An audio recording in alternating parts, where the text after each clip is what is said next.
महाकुंभ के विषय में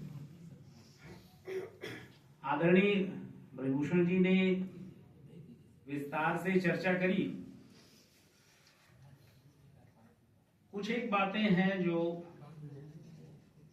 मुझे लगता है कि मुझे ध्यान में आ रही, वो आप सबके सम्मुख रखने का प्रयास करते हैं। तो भारतीय वाङ्मय, भारतीय ज्ञान दर्शन, भारतीय ज्ञान परंपरा में कुंभ के अनेक गूढ़ प्रतीकार्थ और उसके फलितार्थ निकाले गए हैं, उसकी व्याख्या की गई है।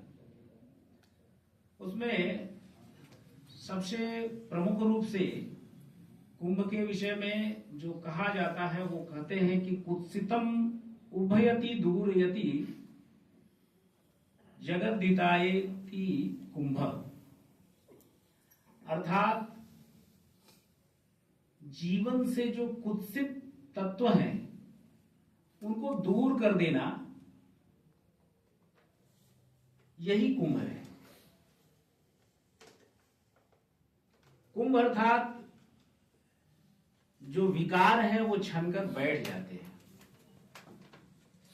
दूसरी जो व्युत्पत्ति ध्यान में आती है तो वो कुंभ भावयति दीपयति तेजो वर्धनेति कुंभ, अर्थात जो पृथ्वी को सुशोभित करता है, तेजोदीप्त करता है, वह कुंभ है। और तीसरी व्युत्पत्ति आती है कुंभ, अर्थात पृथ्वी के प्राणियों का, भ अर्थात प्रजनन। कुंभ और कुंभी के संयुक्त युग्मन से जो उत्पन्न होता है, कुंभज ऋषि की तरह से ऐसा कह सकते हैं, ये कुंभ की व्याख्या ध्यान में आती है। कुंभ अर्थात हम सब जानते हैं, कुंभ को मानव के रूप में, अगर रूपक के रूप में देखा जाए तो घट अथवा कलश के रूप में कहते हैं। घट यानी कि उसकी जो निर्मिति होती है वो मिट्टी और पंच महाभूत, जिसको हम कहते हैं क्षिति, जल, पावक, गगन, शरीर, ऐसे पांचों तत्वों को मिला के घट निर्मित होता है। एक घड़ा का निर्माण होता है, उसको उष्मा, ताप, ऐसा सब कुछ सहना पड़ता है।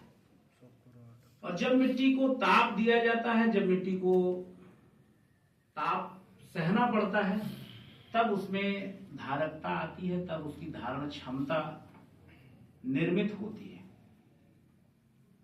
व्यक्ति के जीवन में भी ऐसा ही है। व्यक्ति के जीवन में भी धारक क्षमता तभी आती है जब उसको ताप सहना पड़ता है। महाकुंभ विश्व के मंच पे देखा जाए तो ये सर्वाधिक बड़ा, इससे बड़ा कुछ कोई ऐसा एकत्रीकरण आज तक नहीं हुआ किसी भी धरती पर। ये सबसे बड़ा एकत्रीकरण है। और ये एकत्रीकरण किस बात का है? ये सामूहिक चिंतन को दर्शाता है। सामूहिक चिंतन,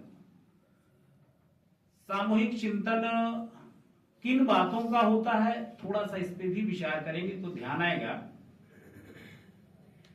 कि सामूहिक चिंतन व्यक्ति से पार जाकर, व्यक्तिगत चिंतन से पार जाकर समष्टि के चिंतन का ध्यान करना, ये महाकुंभ का के चिंतन का एक प्रमुख विषय है। कह सकते हैं कि जो वैश्विक चिंतन का जागृत स्वरूप है, तो जागृत स्वरूप के रूप में यह सबसे अहम विषय है कि व्यक्ति व्यक्तिगत चिंतन से उठ के समाज के समष्टि का चिंतन धारण करे। यह इसका सबसे प्रमुख हेतु है। अब आप सभी काशी में हैं, विद्वान हैं, तो निश्चित रूप से आप सब ने महाभारत पढ़ी होगी, सुनी होगी। और महाभारत के विषय में अगर हम जाएं तो एक बात व्यास जी उद्घोषित करते हैं कि यतो धर्मस् ततो जयः, जहां धर्म होता है वहां जय होती है। और इस विषय को अगर ध्यान करेंगे तो एक बात आपको ध्यान आएगी कि कौरवों के पक्ष को देखिए और पांडवों के पक्ष को देखिए। तो कौरवों के पक्ष के जितने भी सेनापति थे, चाहे वो भीष्म रहे हों, चाहे वो द्रोणाचार्य रहे हों, चाहे वो कर्ण रहे हों, चाहे वो स्वतः दुर्योधन रहा हो, ऐसे जो भी उस पक्ष के सेनापति थे, उनके मृत्यु के कारण को जरा एक बार विश्लेषण करें, उसकी मीमांसा करें, तो एक सहज सी बात ध्यान में आती है कि इन सभी के साथ जो दिखता है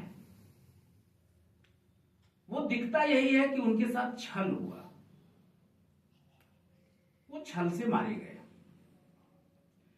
तो यदि ये बात हम ध्यान में करेंगे कि कर्ण को भी छल से मारा, दुर्योधन को भी छल से मारा, द्रोणाचार्य भीष्म इत्यादि सभी छल से मारे गए, तो फिर वो बात व्यास जी की कैसे सत्य होती है कि यतो धर्मस्ततो जयः, धर्म तो छल करने की अनुमति नहीं देता। लेकिन आप विचार करेंगे तो ध्यान आएगा कि भीष्म की एक प्रतिज्ञा थी, और वो प्रतिज्ञा क्या थी कि जब शिखंडी युद्धभूमि में आएगा तो मैं शस्त्र रख दूंगा। और वो शस्त्र, ये बात जो है द्रौपदी आती है और द्रौपदी को वो बात बता देते हैं। और इसके साथ ही जब युद्ध भूमि में सेनापति के रूप में लड़ रहे होते हैं और शिखंडी आता है तो उसके सामने ही वो धनुष अपनी रख देते हैं। इस कारण से वो मारे जाते हैं। द्रोणाचार्य